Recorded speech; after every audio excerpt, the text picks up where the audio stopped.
On August the 28th, 1963, some 200,000 people marched through Washington in the biggest political demonstration the capital had ever seen. The issue, civil rights for the country's 20 million black minority. Dr. Martin Luther King had already led similar protests in the southern states against discrimination in schools, on public transport, in shops and restaurants. This was taking the fight to the heart of the country itself, and it struck a chord in American consciousness. Within a year, though there were many setbacks on the way, an act was signed prohibiting discrimination in employment, hotels, and government jobs. On the day, the organizers thought they'd be lucky to get 100,000 supporters out onto the streets. In the event, more than double that number turned up. Film stars and politicians, whites and blacks, from all sections of the community, inspired by the rhetoric of Dr. King himself, and by the song that became the battle hymn of the civil rights movement. Hi, my name is Lance Calor, and I'll be interviewing Mr. Michael L. Wallace, Assistant Principal for Anderson Livesley Elementary School. He has been involved in public education for 30+ years. He's been a classroom teacher, assistant principal, and head principal at elementary and middle school level. This is his second year as assistant principal in Gwinnett. Welcome, Mr. Michael Wallace, and thank you for being here today. You are most welcome. It's a pleasure. How did schools and other public places support the war effort? How do schools and other public places support the war effort? Well, I think that speaking in terms of the Vietnam War, in the beginning of that war, starting somewhere around in 1965, 1964, there was a significant amount of support for that intervention in Vietnam. And when I say a significant amount of support, I'm talking about the fact that the public in general was in support of stopping communism and taking a stance against communism. I don't know specifically of instances where schools in particular were doing a lot of things in terms of speaking out against the war, but certainly it was mentioned. Now for me, having two older brothers who were immediately affected by that war in terms of being draftable age, it did have a significant effect on my family. Now, one of my brothers, my oldest brother, who was a college student, he was able to get college deferments, which were available at that time for students who were full-time enrolled in college. You could get a deferment, and that would keep you out of the draft. My second brother, he was not going to college, and he would not have been able to get a deferment. So many guys at that particular time, they did not want necessarily to get drafted into the Army, because being drafted into the Army meant that you would be an infantry soldier. Generally, they were given about 8 weeks of training. They would come home for about a month, and then they would be off to the jungles in Vietnam.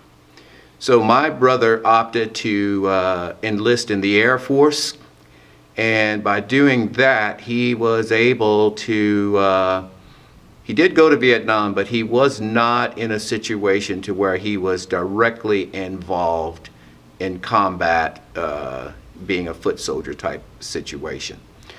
So I would say in general, being from an urban environment of an inner city, I think that during the latter stages of the war, the opinions began to shift tremendously about that war. In particular, two important people that you have to understand had a lot of influence on how the war was being viewed in the inner city urban area. One of them was Muhammad Ali, and the other one was Dr. King. Muhammad Ali, of course, you know, he resisted the draft. He made a statement that he would rather go to jail than to be drafted to fight in Vietnam. So that had a significant influence in terms of changing opinions in the black community about what was exactly going on in Vietnam and why we were there. The other one was Dr. King, and of course Dr. King in the later stages of that war, he took a very staunch anti-war position.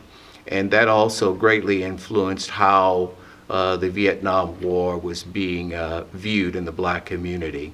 And it was also understood that in proportion to their actual numbers, African Americans were being drafted into that war disproportionately in accordance with their actual population numbers. And so there began to be a great deal of anti-war resentment directed towards the overall war efforts that were going on in Vietnam. Do you think the war in Vietnam was pointless because we lost? You know, for me, I don't consider it being pointless because we lost. I just think that the overall piece of being involved in that war and losing so many young men in that war, I think overall that was pointless. And I think that it would have been such whether we won it or lost it. The amount of lives that were lost in that war just did not make a lot of sense to me.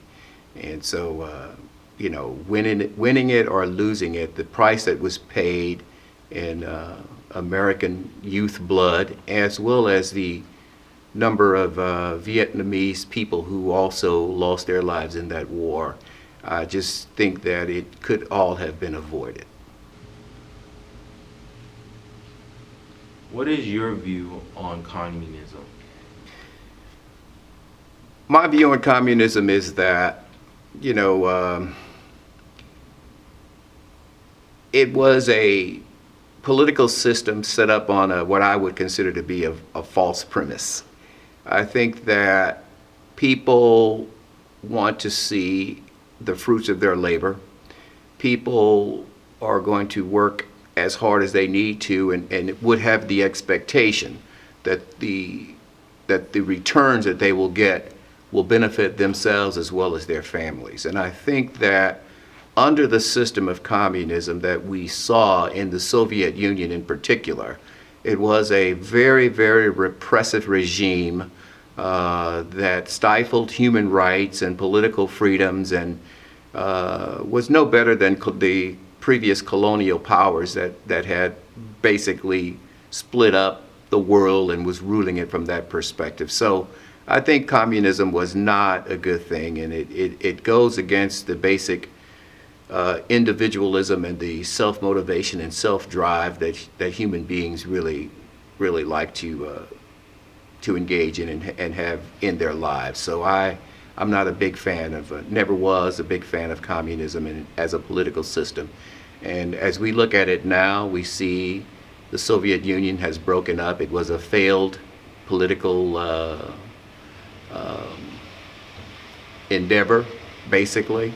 Even the type of communism that we see in China today is pretty much based off of capitalism. So it's communism in one sense, but essentially China is a capitalistic economy. And so, you know, again, I just don't think that people are willing to work hard and pour their hearts into an economic system that does not give them the type of individual returns in accordance with what they're putting into it. What would you say to a Vietnam soldier if he or she was standing right in front of you right now?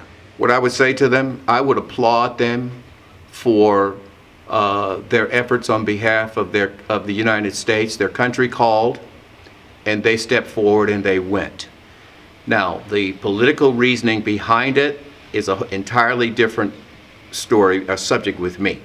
But the very fact that their country called them, they stepped forward, and many of them paid the ultimate sacrifice of their lives for their country. So, you know, I think that there is no greater bravery or no greater example of citizenship when that your country calls you and you respond and are willing to sacrifice your life for your country.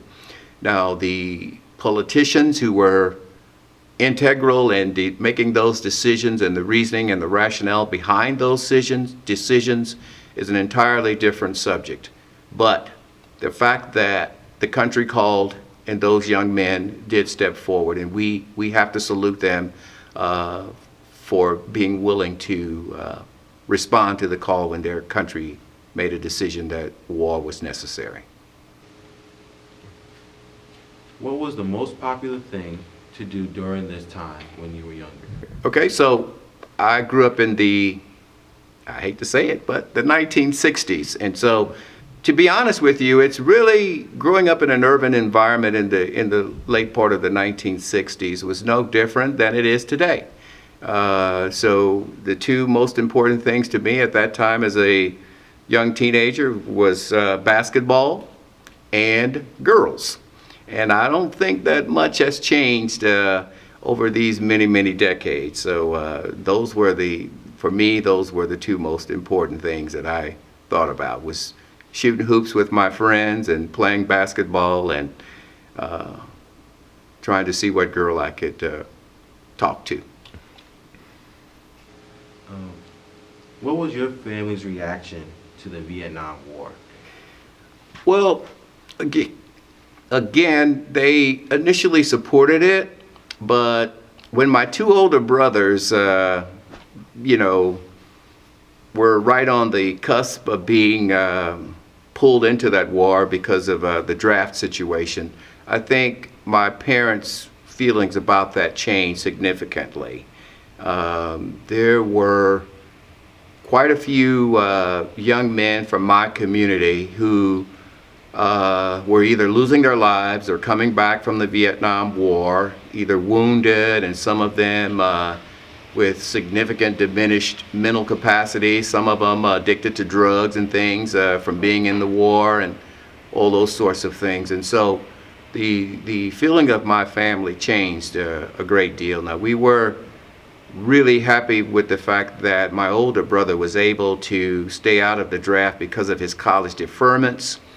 And my parents, when my second brother did receive his draft notice, my father did encourage him to go and take the test for the Air Force, because he understood that by getting into the Air Force, his possibilities of not having to be directly involved in combat would increase. So that's what my father did encourage my second brother to do. And again, he did go to Vietnam, but he was not involved directly in that type of infantry combat. So. What was your reaction to the assassination of Martin Luther King Jr.? It was devastating. You know, the entire country was just sickened and saddened by the assassination of Dr. King, and it was really unbelievable. Even though we knew, and even, you know, I knew as a teenager that that could possibly happen to him, it still was shocking. I grew up in inner city St. Louis, and ironically enough, St. Louis was one of the major metropolitan areas that did not see any extensive rioting or looting as a result of Dr. King's assassination.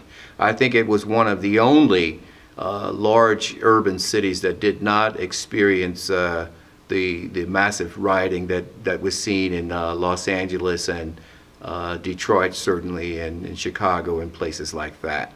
But certainly the hurt was felt by us, and it was just an unbelievable situation, and people were really, really angry and upset with the assassination of Dr. King.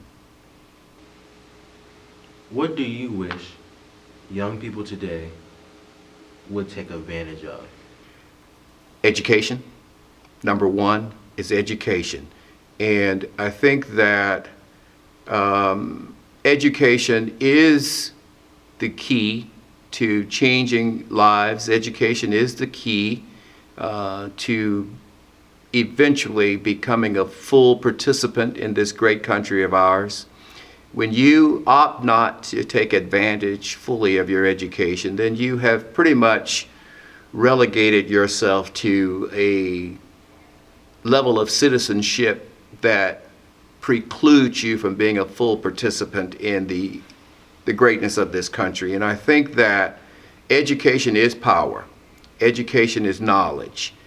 Education in terms of understanding, citizenship, understanding the power of the vote, and not just being a passive person, but being fully engaged. And so when you are educated, you have the ability to be able to make decisions, to be able to listen to the politicians when they make their, entrees to get people to vote for them, and to understand what is in your political best interest. We have so many people today, because of the lack of education, that they don't participate in the process in terms of voting. And then we also have, on the other hand, we have people who literally vote against their own political interest, being swayed by either one political party or the other, and literally are voting against their own political economic interests. So when you are educated and you can make these decisions and you can see things for yourself and be able to get information and make judgments, I think that is powerful. And I think that to be fully engaged as a citizen in this country, you need to be educated to make the best decisions for yourself as well as for your family. So education is key. What was your family's reaction to the "I Have a Dream" speech? Well, I can very distinctly remember, the March on Washington, the build up to all of that, and it was actually televised in real time, live TV when Dr. King made his speech on the Mall, and we were just ecstatic over the number of people, first of all, that came out for this speech, but also in the manner in which Dr. King delivered it. Without a doubt, he was our hero, and we did place Dr. King in a leadership position, and we viewed him as such. And for him to make such a historical, monumental speech, speaking to judging men by the content of their character as opposed to the color of their skin, that spoke volumes. And just the idea of African Americans at some point being full participants, and also being in a position to understand what the Constitution said in reference to all men are endowed by their Creator with certain unalienable rights, and those sort of things, and to understand that with the history of our country that had not always been so. And Dr. King's speech about having a dream spoke of a future when all citizens of this great country of ours would be judged equally based on the merits of their humanity, as opposed to based on their national origin or the color of their skin or something like that. So it was a very, very impactful speech, and it meant a great deal to myself as well as to my entire family. And matter of fact, all of us, I can very distinctly remember my entire family assembling around the TV and listening to Dr. King deliver that speech in real time. Now, you said before that your brother, who took a demerit and stayed in college. Deferment? Deferment and stayed in college. Mm-hmm. What does he do now? My brother is a English professor at the University of Chicago, and he has a doctorate in English, and he has been a full professor there for probably the past 30 years. And so he made a career in education, and that's what he does. And he currently is a full professor at the University of Chicago. Thank you so much for having the time to let me interview you. You are more than welcome, Lance, and good luck with your future. And remember, education is the key. Knowledge is power. Thank you.